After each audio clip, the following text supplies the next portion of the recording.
everyone, perkenalkan nama saya Nima Santi, NIM E100200186. Di sini saya akan mempresentasikan tentang industri dan perubahan ekonomi wilayah. Di sini terdapat dua topik. Lokasi industri. Teori lokasi klasik yang sebagian besar berasal dari Jerman pada abad ke-19 merupakan pilar geografi, ekonomi, dan industri. Ahli teori pada masa itu berusaha mengidentifikasikan prinsip ekonomi yang mendasar struktur spasial dengan mengembangkan kerangka kerja yang dapat digeneralisasikan dan menjadi aktivitas tertentu ditempatkan aktivitas tersebut. Teori klasik mengasumsikan faktor rasional ingin memaksimalkan keuntungan ekonomi tidak dipengaruhi oleh faktor sosial dan budaya. Teori sevalokasi mengacu pada prinsip-prinsip yang dikemukakan oleh Von Turck 1826 yang mengembangkan model penggunaan lahan pertanian yang menunjukkan bahwa jarak dari pasar dapat menjelaskan variasi penggunaan lahan yang mengacu pada harga sewa tertinggi yang dapat ditawarkan petani untuk sebidang lahan.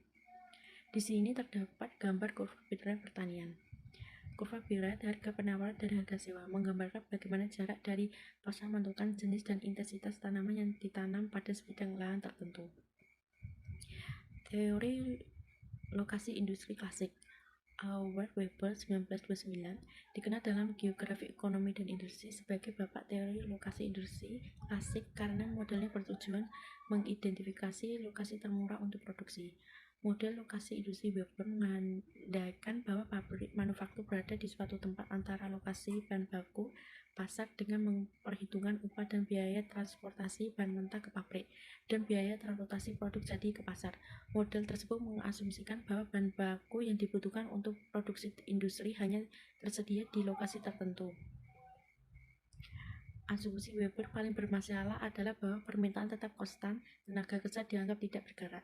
Selain itu, asumsi bahwa lokasi tenaga kerja tidak berpindah juga bermasalah karena pada kenyataannya lokasi tenaga kerja bervariasi menurut waktu dan ruang.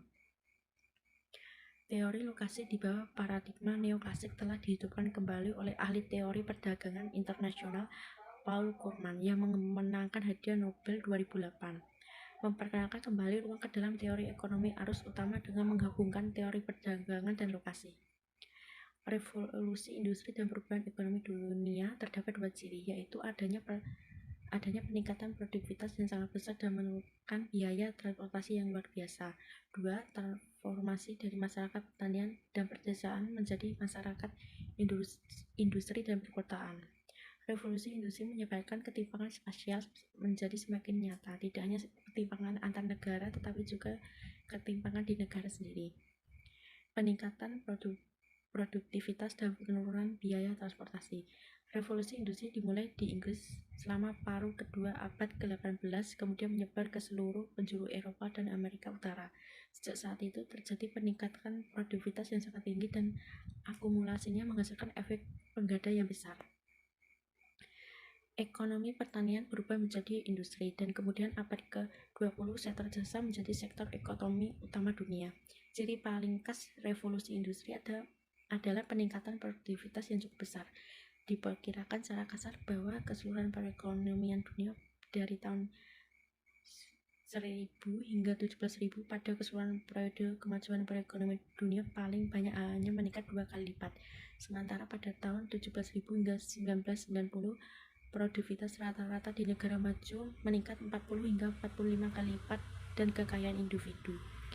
Revolusi industri menghasilkan disparitas pendapatan antara negara dan antar wilayah yang sifatnya sama sekali berbeda dalam skala yang belum pernah terjadi sebelumnya. Sektor transportasi mengalami perubahan yang paling menakjubkan selama revolusi industri.